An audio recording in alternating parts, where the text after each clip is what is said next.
주님께서 여러분과 함께 마테오가 전한 거룩한 복음입니다. 그때 베드로가 예수님께 다가와 주님, 제 형제가 저에게 죄를 지으면 몇 번이나 용서해 주어야 합니까? 7번까지 해야 합니까? 하고 물었다. 예수님께서 그에게 대답하셨다. 내가 너에게 말한다. 7번이 아니라 77번까지라도 용서해야 한다. 그러므로 하늘나라는 자기 종들과 셈을 하려는 어떤 임금에게 비길 수 있다. 임금이 셈을 시작하자 10,000달란트를 빚진 사람 하나가 끌려왔다. 그런데 그가 빚을 갚을 길이 없었으므로 주인은 그 종에게 자신과 아내와 자식과 그 밖에 가진 것을 다 팔아서 갚으라고 명령하였다.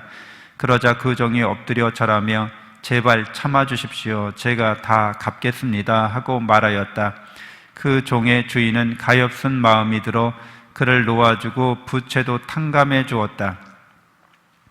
그런데 그 종이 나가서 자기에게 100데나리온을 빚진 동료 하나를 만났다. 그러자 그를 붙들어 멱살을 잡고 빚진 것을 갚아라 하고 말하였다. 그의 동료는 엎드려서 제발 참아주게, 내가 갚겠네 하고 청하였다. 그러나 그는 들어주려고 하지 않았다. 그리고 가서 그 동료가 빚진 것을 다 갚을 때까지 감옥에 가두었다. 동료들이 그렇게 벌어진 일을 보고 너무 안타까운 나머지 주인에게 가서 그 일을 죄다 일렀다. 그러자 주인이 그 종을 불러들여 말하였다. 이 악한 종아, 네가 청하기에 나는 너에게 빚을 다 탕감해 주었다. 내가 너에게 자비를 베푼 것처럼 너도 내 동료에게 자비를 베풀었어야 하지 않느냐. 그러고 나서 화가 난 주인은 그를 고문 형리에게 넘겨 빚진 것을 다 갚게 하였다. 너희가 저마다 자기 형제를 마음으로부터 용서하지 않으면 하늘의 내 아버지께서도 너희에게 그와 같이 하실 것이다. 주님의 말씀입니다.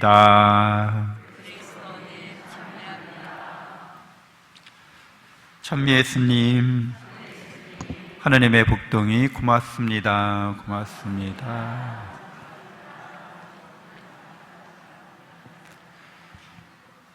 네, 우리는 성경에서 죄라고 하는 것이 이제 목적에서 어긋나다라는 뜻을 갖고 있다고 말씀을 드렸어요.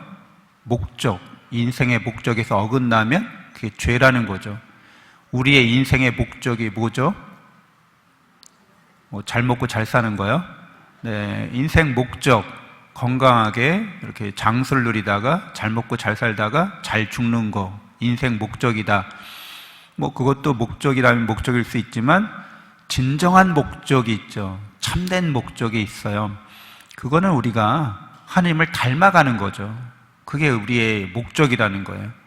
왜 하나님을 우리가 닮아가야 돼요? 본래 우리가 누구를 닮았기 때문에 하나님을 닮았다는 거예요. 우리는 하나님의 자녀라는 거죠. 하나님의 사랑받는, 은총받는 자녀라는 거예요. 그게 인간의 본래 모습이라는 거죠. 자기 자신이 본래 그런 존재라는 거예요. 그러니까 자기가 그런 존재라는 걸 모르고 깨닫지 못하면 인생 목적을 잘못 선정하는 거죠.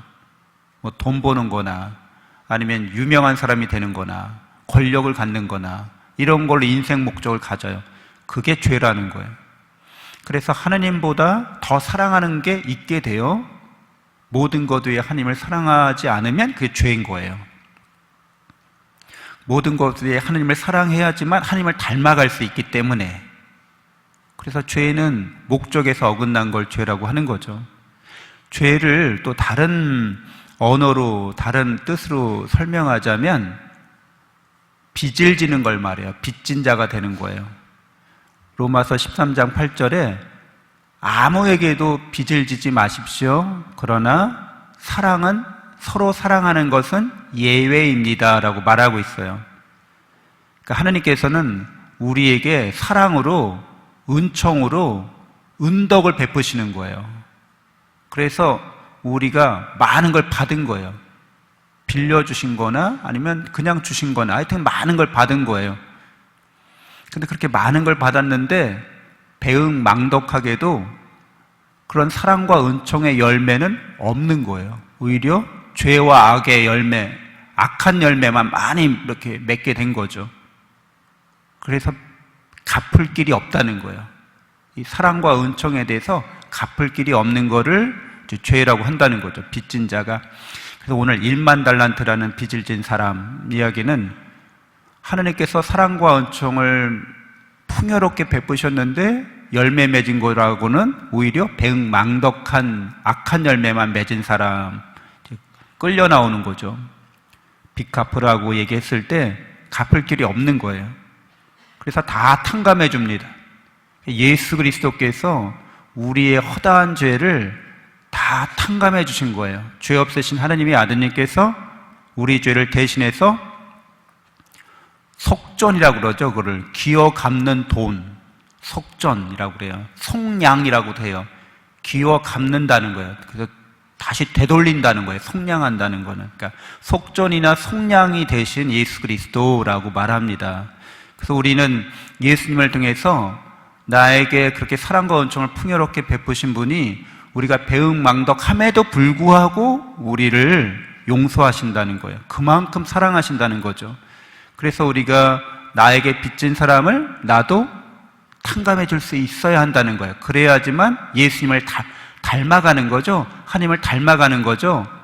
그래야지만 더 은혜를 받을 수 있는 거죠. 더 하나님께로부터 대출받을 수 있다는 거예요. 그러니까 내 돈으로, 내 힘으로 뭔가 용서하고 그러는 게 아니라 사랑과 자비의 은총을 충만히 받아서 그걸로다가 내가 이렇게 나에게 빚진 사람 탕감해 줄 수 있다는 거예요. 더 받으면 되니까. 그래서 그렇게 할 때만이 우리는 죄로부터 풀려나게 되고 하나님을 닮아가게 되는 삶을 살아갈 수가 있습니다. 내가 용서하지 않으면 늘 그 상태인 거죠. 그러니까 하나님을 못 닮아가는 상태로 머물게 되는 거예요. 남들에게 빚을 탕감해 주지 않는 그 마음 때문에 자기가 괴로움의 감옥에 갇히는 그런 결과를 가져오게 됩니다. 그러니까 우리 자신이 누구인지 어떤 존재인지 아는 거는 그래서 굉장히 중요하고 하나님이 얼마나 우리를 사랑하시는지를 깨닫고 믿고 체험하는 것은 우리의 구원이 되는 거죠. 예수 그리스도는 우리의 구원자이십니다. 누구에게나 예수님의 사랑과 은총을 잘 베풀고 나누고 우리가 증거하는 그런 복된 삶을 살아갈 수 있어야겠습니다. 잠시 묵상하겠습니다.